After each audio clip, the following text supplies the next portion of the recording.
Praise the Lord. परमेश्वर का धन्यवाद हो एक और अवसर उसने दिया उसके वचन में से सीखने के लिए। आइए आज का वचन हम देखेंगे पहला तीमुथियुस और उसका 3 अध्याय। आज का वचन कलीसिया में अध्यक्ष कैसा होना चाहिए, किस तरह से एक अगुआ अपने जीवन को चलाना चाहिए, सिर्फ समझाने वाला नहीं उसके ऊपर चलने वाला भी होना चाहिए। कई बार होता है हम सिर्फ ज्ञान देने वाले होते हैं पर उस ज्ञान को अर्जित करके खुद उस हिसाब से नहीं चलते। पर मेरा प्रभु न्यायी है, उसका वचन दोधारी तलवार है, बोलने वाले के लिए भी है और सुनने वाले के लिए भी है। आज इसी विषय पर हम देखेंगे कि प्रभु यीशु मसीह के आगमन के बाद किस तरह से व्यवस्थाएं बदल कर नई व्यवस्था जो उसने दी, उन व्यवस्था के अधीन होकर भी अध्यक्षों के लिए, बिशप्स के लिए कर्तव्य हैं। और पुराने नियम के अंदर भी जो परमेश्वर ने याजकों को व्यवस्था दी थी, उन व्यवस्था को पालन करने के लिए बहुत ही कठिन, मैं कहूँगा बहुत ही ज़्यादा संभल के उसको पालन करना था।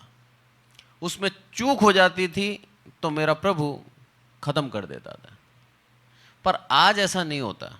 उसका कारण है यह अनुग्रह का काल है। उस समय में और आज में क्या अंतर है मैं आज आपको बताता हूं। क्यों उस समय तुरंत नाश हो जाया करते थे और आज प्रभु तुरंत दंड नहीं देता। बहुत अंतर है। पहले हम देखेंगे न्याय नियम के अंदर, और यहां पर जो बिशप्स हैं वो जो बनना चाहते हैं उनके विषय में क्या कहता है। पहली आयत पढ़ता हूं मैं।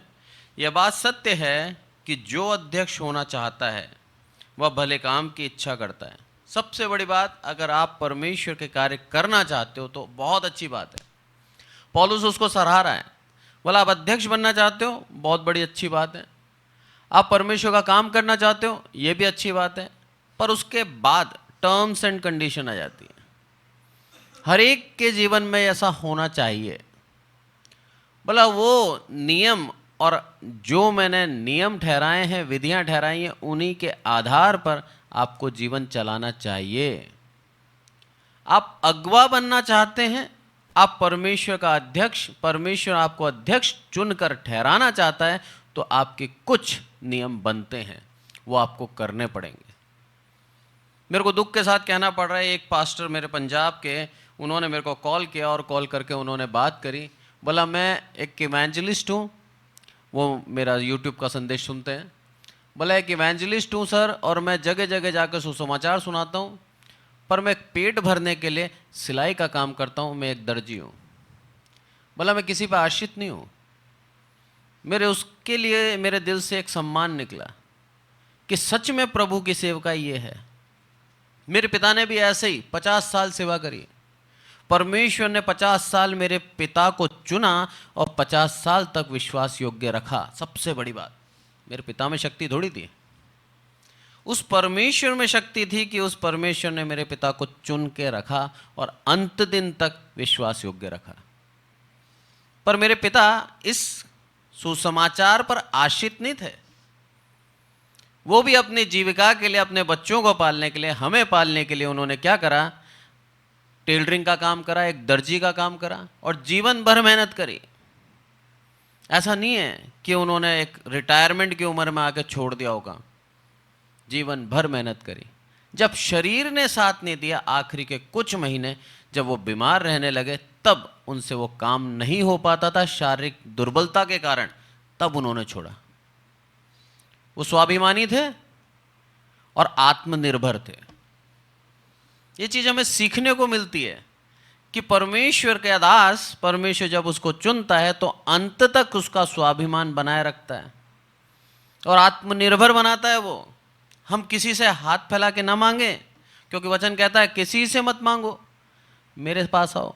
प्रभु यही चाहता है कि हम सिर्फ उसके पास आकर मांगे। यहां पर भी बिशप्स जो आज अपने आप को कहलाते हैं बड़े बड़े बिशप्स, आदरणीय बिशप्स, उन लोगों के लिए कर्तव्य भी है। उस कर्तव्य के बारे में आज मैं बात करूंगा। बन जाना अलग बात है, पदवी पा लेना अलग बात है, पर उस पद को निभाना अलग बात है।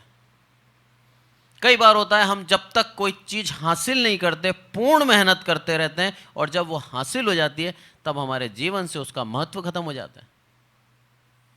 परमेश्वर नहीं सिखाता ये।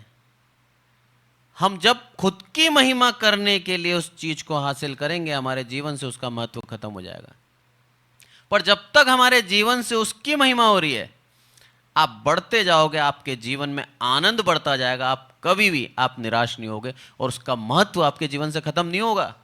जिम्मेदारी बढ़ जाएगी कि अब मुझे इस पद को और गंभीरता से संभालना है।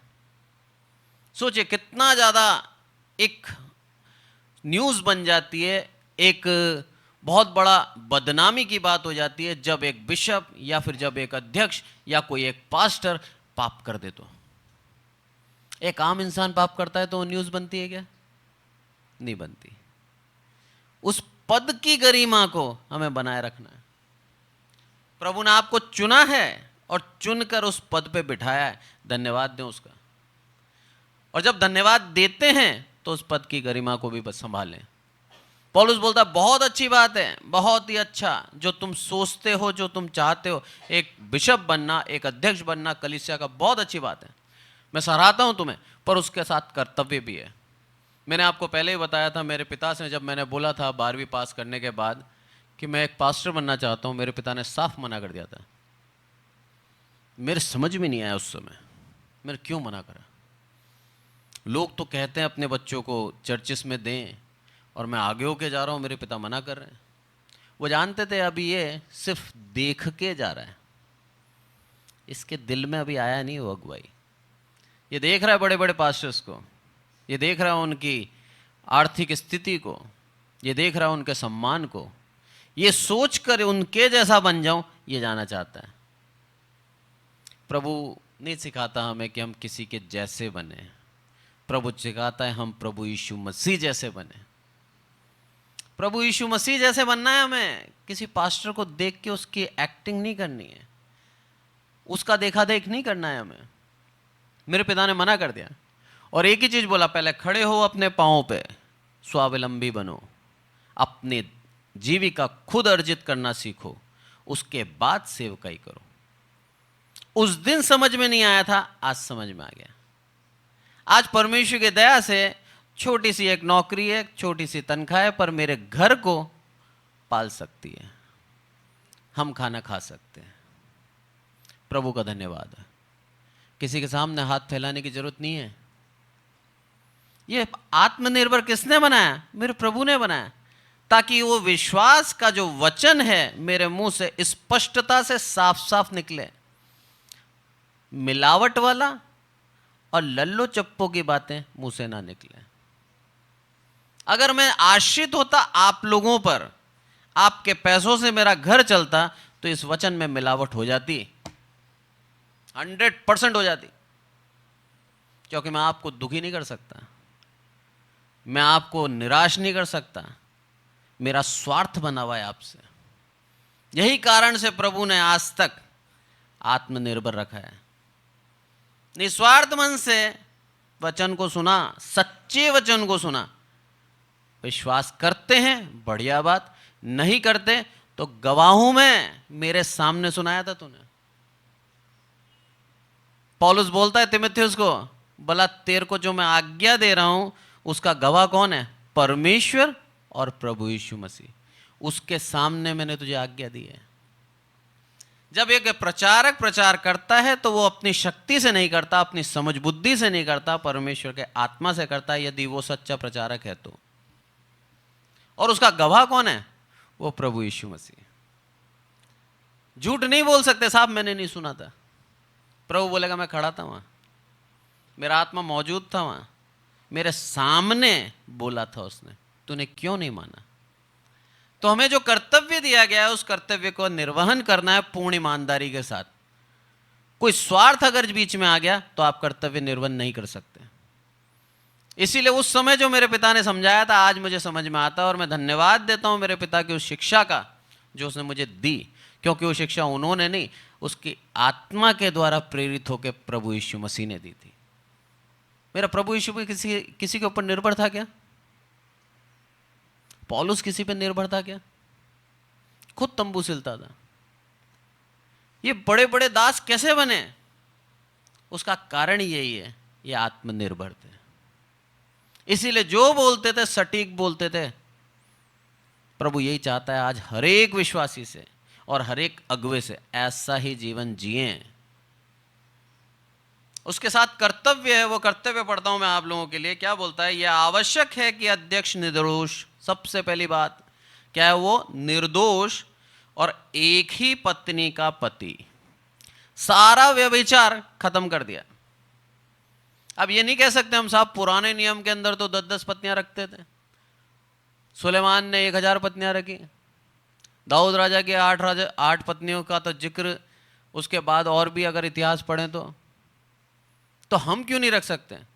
नया नियम में मना कर दिया साहब, एक ही पत्नी का पति हो, यानी कि तुम संयमी हो, व्यभिचार तुम्हारे जीवन में ना हो। दोष नहीं लगाने पाए कोई तुम पर कि वो तुम दोषी है, वो कैसे अध्यक्ष बन सकता है?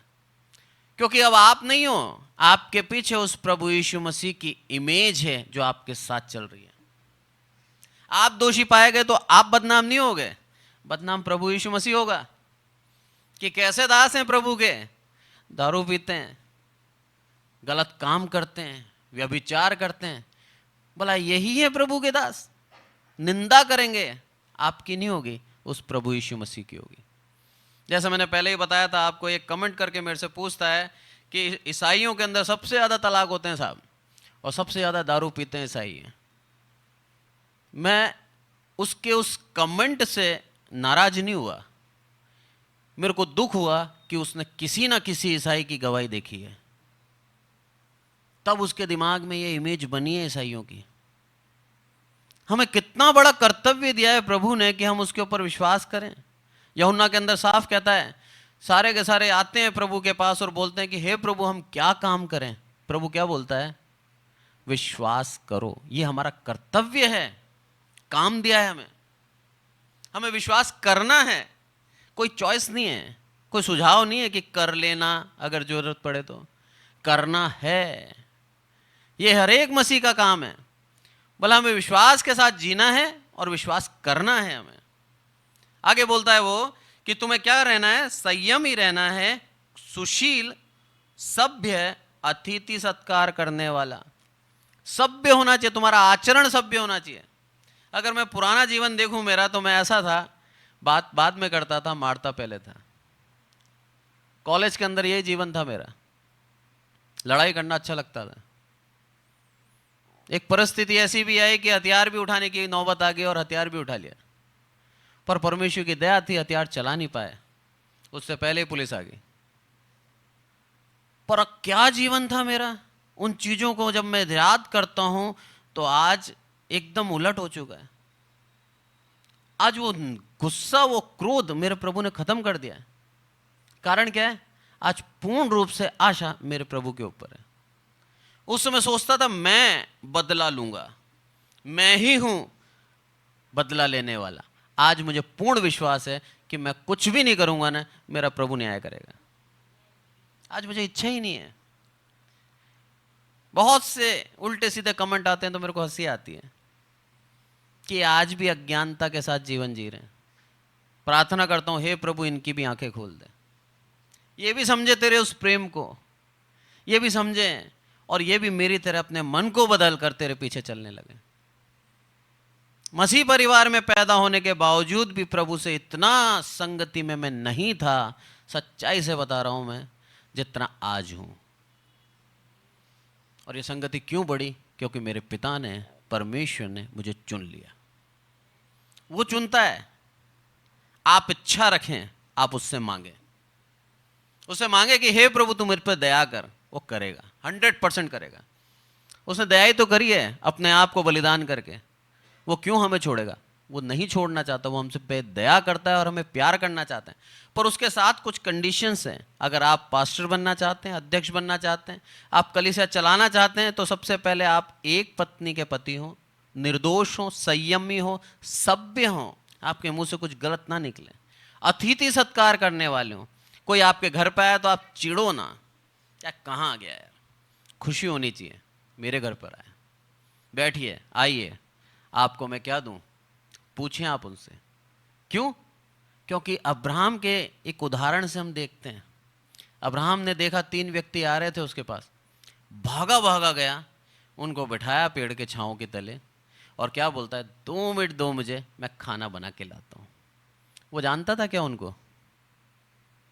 नहीं जानता था। उसको मालूम था क्या कौन है वो? उसको प्रभु करके संबोधित किया उसने, पर मालूम नहीं था कि वो कौन है।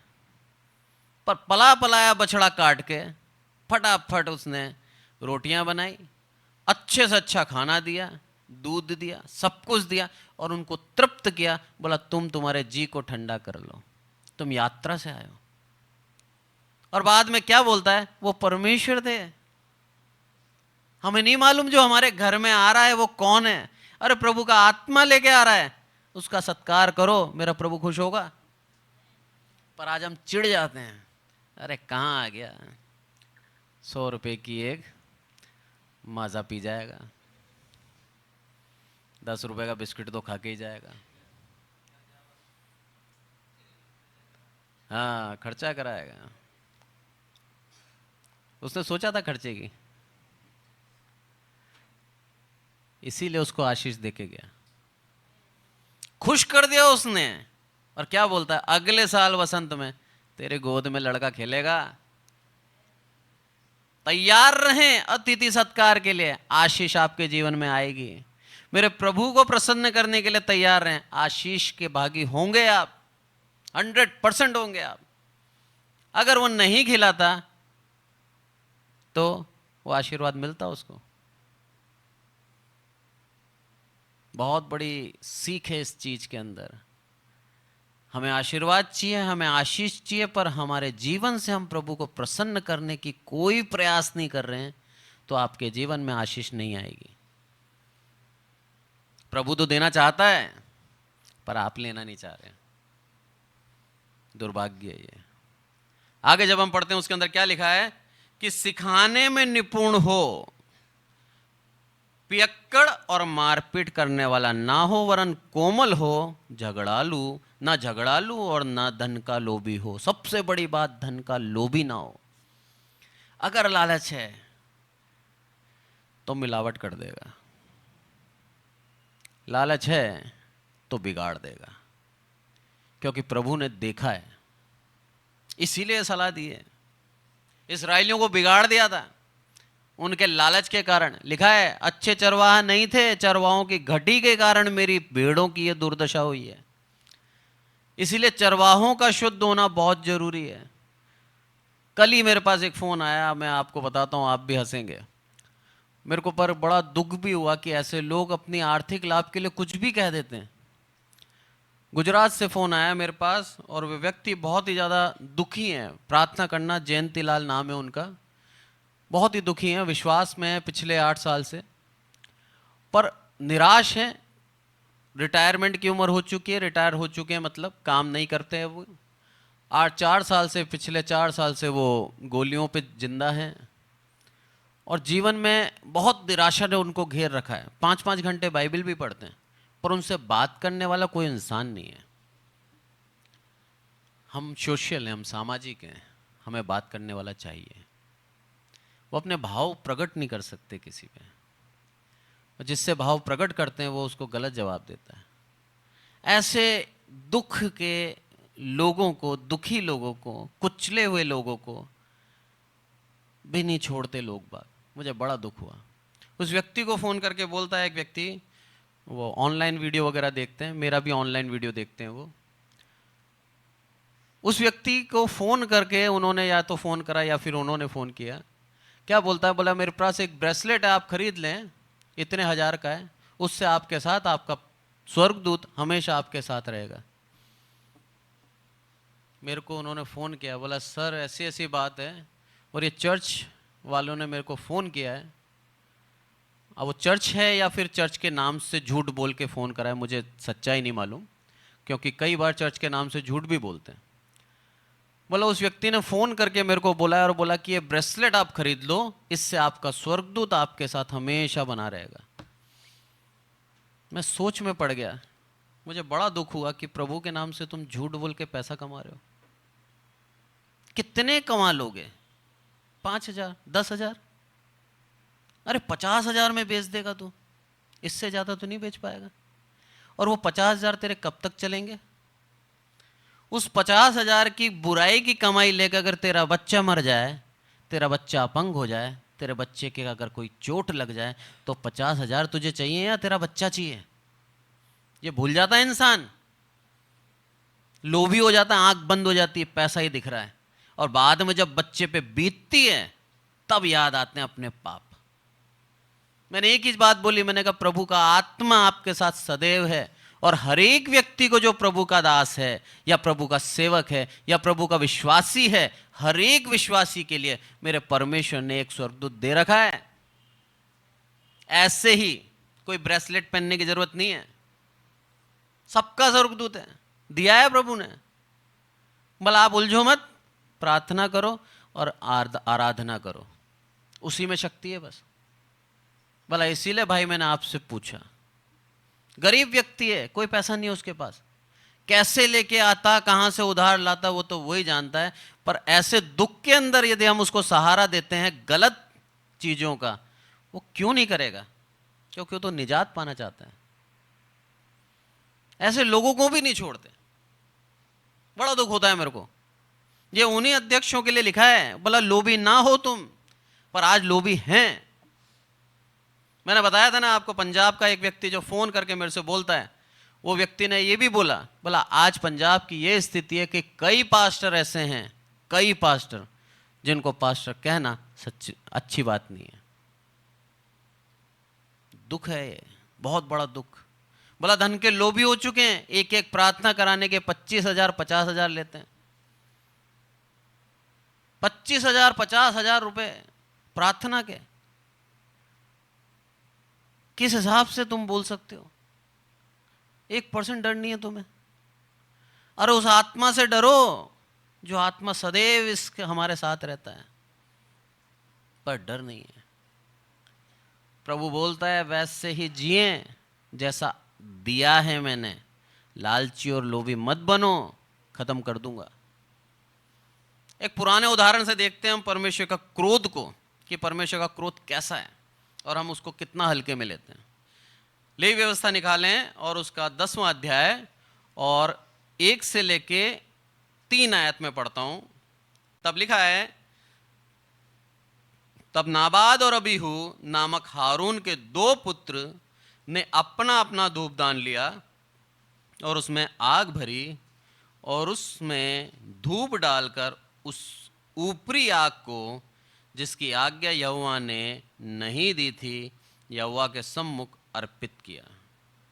तब यहोवा के सम्मुख से आग निकली और दोनों भस्म किया गए, दोनों को भस्म कर दिया और वे यहोवा के सामने मर गए। तब मूसा ने हारून से कहा, यही बात है जिसे यहोवा ने कहा था कि जो मेरे समीप आए अवश्य है कि वह मुझे पवित्र जाने और सारी जनता के सामने मेरी महिमा करे। हारून चुप रहा। दोनों के दोनों पुत्र, हारून ने कितने बड़े बड़े काम किए। मूसा ने जो बोला हारून ने किया और वैसा ही हो गया। फिरौन की 10 विपत्तियां डाली गई, हारून साथ में था। इतना पवित्र है। उसी हारून के पुत्र बता रहा हूं मैं, ये 2 नाबाद और अबीहू। इन्होंने क्या सोचा मालूम है? ये वेदी मेरी, ये मिलाप वाला तंबू मेरा, ये सब कुछ मेरा है, जो चाहे हम करें, जैसा चाहे हम करें, कोई नहीं देख रहा। यही भूल हो गई इनकी, जबकि साफ साफ कहा था जब तुम वेदी पर आओ। ये प्रतिदिन की थी, ऐसा नहीं है रोज कभी कभी धूप जलानी थी, प्रतिदिन धूप जलाना था। यह आज्ञा दी थी याजकों को, और साथ ही यह भी आज्ञा दी थी जब भी तुम इस वेदी के पास आओ जो कि परम पवित्र है, शुद्ध होकर आना, क्योंकि मैं शुद्ध हूं। इसीलिए मना करा था, जब भी तुम आओ मदिरा या दाख मधु मत पीना।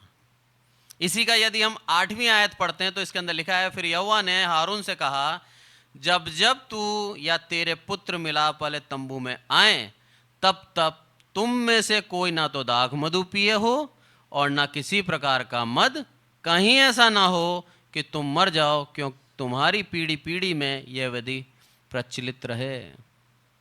पहले ही से ही दे रखी थी, पर उस आज्ञा का उल्लंघन करके उन्होंने क्या सोचा, चलेगा। आज चल जाता है, क्योंकि आज प्रभु अनुग्रह के जीवन में हम जी रहे हैं। उस समय नहीं चलता था। उस समय शारीरिक मृत्यु तुरंत दे दी, आज आत्मिक मृत्यु बाद में मिलेगी, पर दंड आज भी मिलेगा। ये ना सोचे कि चल गया, चला नहीं है, आपका नोट हो गया, आपका लिख लिया गया।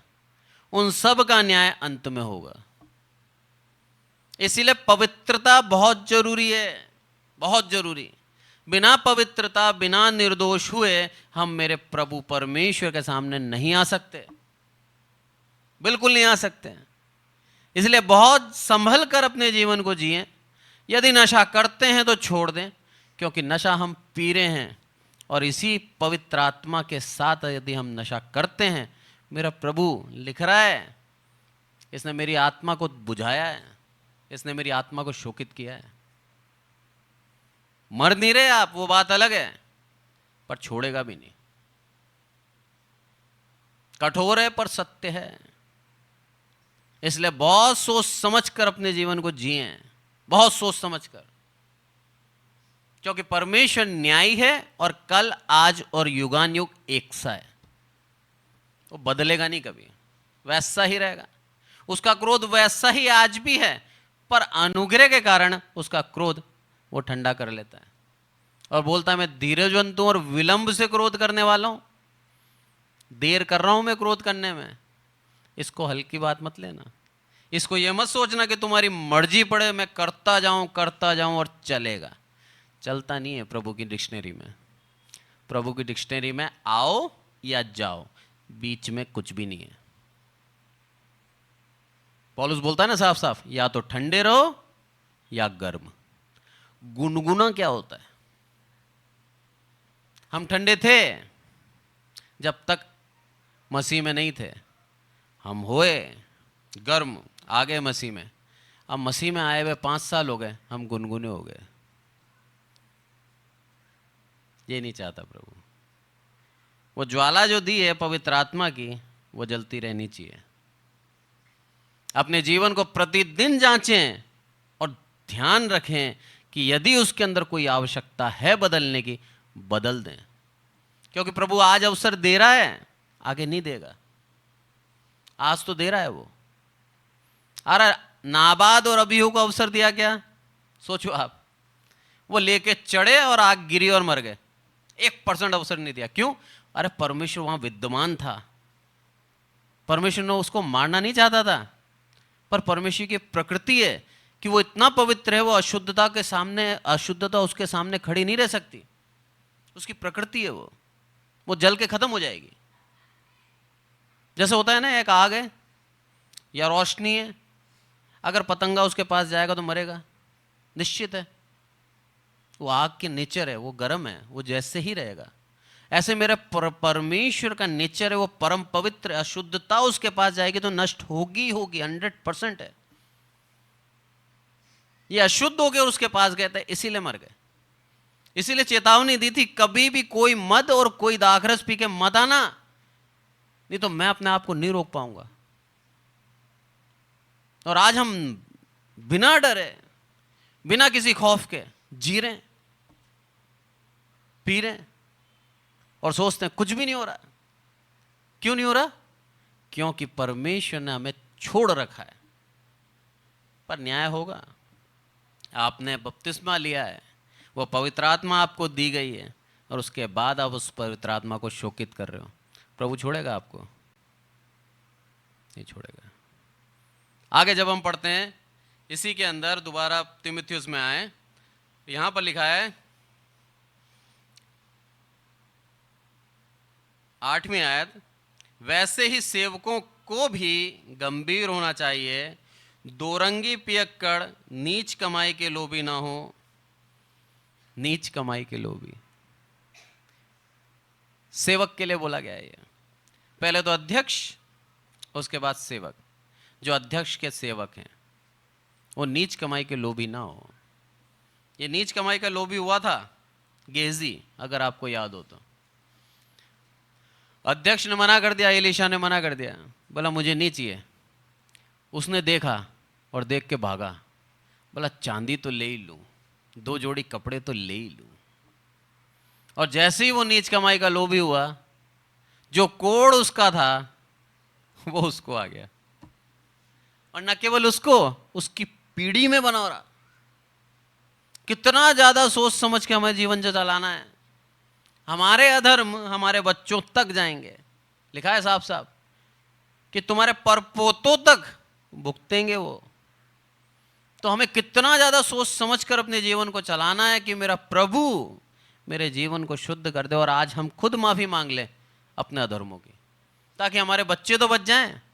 अरे हम खुद भी बच जाएंगे, हमारे बच्चों को भी बचा लेंगे। इसीलिए बोलता है यहां पर, तुम्हें सेवक बनाया ना, उनके अध्यक्ष के नीचे हो तुम डीकन्स हो, तो तुम ध्यान रखना तुम्हें नीच कमाई का लोभी नहीं होना है। यही लोभ के कारण यहूदा खत्म हो गया था। इसी लोभ के कारण खत्म हुआ ना। प्रभु यीशु मसीह का सेवक था, चेला था, और सारे पैसे उसके पास रहते थे। परचेसिंग कर ले, किसी को देना हो, जो भी काम था उसके पास रहते थे। वो पैसे से लोभी बन गया और मात्र 30 चांदी के सिक्के में प्रभु यीशु मसीह को बेच दिया। बाद में बोध आया उसको कि मैंने जो करा गलत करा। वो पूरे सिक्के फेंक के आया, पर कई पास्टर बोलते हैं आधे फेंके थे, आधे जेब में थे। वचन कहता है पूरे फेंक के आया था। उसको फेंकना भी उसको बचा नहीं पाया। इसीलिए प्रभु बोलता है, बोला तुम तुम्हारे जीवन को नाश कर लोगे। अरे धन्यवाद दो, प्रभु ने तुम्हें चुना है सेवक के रूप में। लोभी मत बनो, पियक्कड़ मत बनो, सभ्य रहो, गलत बात मुंह से मत निकालो, तो मेरे प्रभु तुमसे आनंदित होगा। यह है सच्ची धार्मिकता, यह है सच्चा प्रेम प्रभु जो हम पे दिखाता है।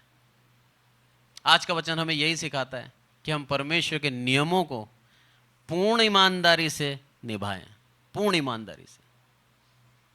उसमें इफ बट नहीं चलता, उसमें लापरवाही नहीं चलती, और उसके अंदर चलता है नहीं चलता। हम मनुष्य के लिए कह सकते हैं चलता है, अगर उसको प्रसन्न नहीं किया तो क्या फर्क पड़ता है। मेरे प्रभु यीशु मसीह के लिए नहीं कह सकते। मेरे प्रभु यीशु मसीह को प्रसन्न करने वाला दिल होना चाहिए आपका। आपका दिल ऐसा हो कि मैं अपने जीवन से उसको प्रसन्न करूं। 100% मैं कह दूंगा आपको, आपके लिए आशीष तैयार है, वो दे देगा, देना चाहता है। पर वो ये चाहता है कि हम उसको कितना अपने दिल से चाहते हैं। उसको हमारे पैसे चाहिए क्या? नहीं चाहिए। उसको हमारा समय चाहिए, उसको हमारा डेडिकेशन चाहिए, उसको हमारा समर्पण चाहिए। पर हम आज पैसे दे के फ्री हो जाते हैं कि मैंने दे दिया साहब, अब बहुत है। हमारा दान मेरे प्रभु के सामने कुछ नहीं है। लिखता है साफ साफ, इस दुनिया का सोना मेरा है, इस दुनिया की चांदी मेरी है। बोला तुम्हारी अगर बलियों के विषय में कहूं तो मैं तुम्हारी बलि से प्रसन्न नहीं होता। क्या पूरे जंगल के जानवर मेरे नहीं है? अरे मैं उनको मार के ले सकता हूं, पर मैं तुम्हारे दिल को देखना चाहता हूं। क्या तुम सच्चे दिल से मुझे प्रसन्न करना चाहते हो क्या? ये प्यार को दर्शाता है कि सच में हम प्रभु से प्यार करते हैं। और यदि आप उससे प्यार करते हैं तो मेरा प्रभु भी आपसे 100 गुना 200 गुना प्यार करता है। आप नहीं भी करते तो भी करता है वो इंतज़ार करता है आपका कि एक दिन मेरा पुत्र मेरी पुत्री मेरे लिए आएगा। इसीलिए आपको नष्ट नहीं करता, इसीलिए आपको दंड नहीं देता, इंतज़ार करता है। आज के वचन से प्रभु हम सबको आशीषित करें। आइए प्रार्थना करें। हे हमारे प्रभु, हम सबको संभाल कर रखते हैं, इसलिए आपका धन्यवाद मेरे प्रभु। सारी आदर महिमा आपको देते हैं मेरे प्रभु। विशेष करके प्रार्थना करते हैं मेरे प्रभु इस चर्च के लिए। यहाँ पर उपस्थित हर एक विश्वासी के लिए मेरे प्रभु दिल में एक अच्छी अगुवाई देना, अपने जीवन को पवित्रता से निर्दोष होकर चलाने वाले एक सच्चे मसीह बने मेरे प्रभु, ताकि मेरे प्रभु स्वर्ग राज्य के भागी हों मेरे प्रभु। आप स्वर्ग राज्य इनकी विरासत में लिख चुके हैं मेरे प्रभु, बस हम खुद ही हमारे कामों के द्वारा, हमारे अधर्म के द्वारा, हमारे अविश्वास के द्वारा अपना नाम कटा देते हैं मेरे प्रभु। मेरे प्रभु दया करना, हर एक मनुष्य पर दया करना, हमारे अधर्मों को क्षमा करना मेरे प्रभु, और हमें एक और नया मौका देना ताकि हम अधर्मों से फिरकर आपके पास धार्मिकता के साथ चलकर एक अच्छे विश्वास योग्य दास बने मेरे प्रभु। दया डालना हमारे दिलों के अंदर, हम कठोर ना रहें, हमारे अधर्मों की क्षमा मांगने का दिल देना मेरे प्रभु। मेरे प्रभु बिना आपके उस दिल के हम क्षमा भी नहीं मांग सकते मेरे प्रभु। दया देना मेरे प्रभु कि हम लोग क्षमा मांगें और आप हमारे को क्षमा कर कर पवित्र कर दें, निर्दोष कर दें और निष्कलंक करके मेरे प्रभु स्वर्ग राज्य के योग्य बनाएं। आदरमान आपको देते हैं मेरे प्रभु। यहाँ पर उपस्थित हर एक विश्वासी स्वर्ग राज्य में जाए, यही मेरी प्रार्थना है। और साथ ही मेरे प्रभु जो आए नहीं आज, उन लोगों के लिए भी प्रार्थना करते हैं, जहाँ भी हैं जैसे भी हैं सुरक्षित रखना, संभाल के रखना, बीमार हैं तो ठीक करना मेरे प्रभु, और यात्रा में हैं तो उनकी यात्रा सफल करना मेरे प्रभु। आदरमान आपको देते हैं मेरे प्रभु, और प्रार्थना करते हैं मेरे प्रभु विशेष करके उस बालक के लिए, उस बच्चे के लिए मेरे प्रभु जो अपने माँ बाप से दूर है, जिसकी प्रार्थना निवेदन आज सुबह ही मेरे पास आई है, उसको मेरे प्रभु दोबारा अपने घर के अंदर भेजना मेरे प्रभु। 10 दिन हो गए, कोई पता नहीं है बच्चा कहाँ है, पर मेरे प्रभु आप उसको अगुवाई कर कर लेके आएँ, घर पे आज ही लेके आएँ। यही हमारा निवेदन, यही हमारी प्रार्थना है, और ये गवाही बने मेरे प्रभु कि आपकी दया के द्वारा वो लड़का वापस अपने घर आने पाया मेरे प्रभु। आदरमान आपको देते हैं मेरे प्रभु, दया करना। प्रभु यीशु मसीह के नाम से मांगते हैं, आमीन।